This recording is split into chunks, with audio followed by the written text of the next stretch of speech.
رسول اکرم صلی اللہ علیہ وسلم نے ارشاد فرمایا حدیث پاک کے اندر کہ جب یہ نصف شعبان کی شب آئے، رات آئے، تو قوموا لیلہا وصوموا نہارہا، یہ حدیث پاک کے الفاظ۔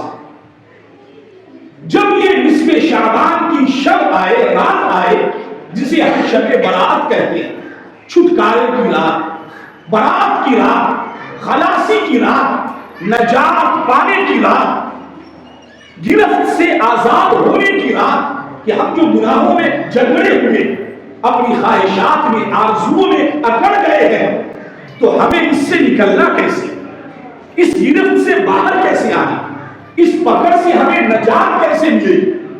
تو اس لیے کہا گیا یہ شب برات ہے۔ برات، بری ہو جاؤ، چھٹکارا پالو، نجات پالو، خلاصی پالو، تم گرفتاری سے نکل جاؤ، اپنے آپ کو نکال دو۔ تو نبی نے فرمایا جب یہ رات اپنی زندگی میں پاؤ تو اس رات میں تم قیام کرو۔ قیام کا مطلب کیا ہے؟ کہ اللہ کے حضور کھڑے رہو۔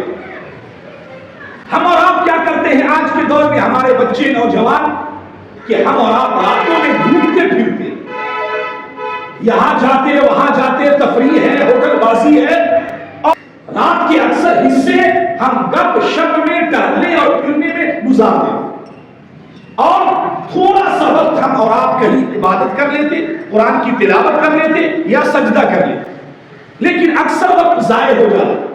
نبی نے فرمایا پوری شب رات تمہارے لیے قیام کی رات، اللہ کی بارگاہ میں کھڑے رہو، روتے رہو، گڑ گڑاتے رہو، اپنے دل اور ضمیر کی توجہ، دل و دماغ کو یکسو کر کے اللہ کی طرف متوجہ کرو۔ یعنی تمہاری اس رات کا اکثر حصہ، اس کے اکثر اوقات ضروریات زندگی کے علاوہ جو تمہارے لیے ضرورت ہے کہ کہیں جانا ہے، کسی حاجت سے فارغ ہونا ہے، اسے چھوڑ کر اکثر وقت تمہیں اللہ کی یاد میں اس رات کے حصے کو گزار دو، اس رات میں قیام کرو۔ جب دن آئے تو کیا کرنا ہے؟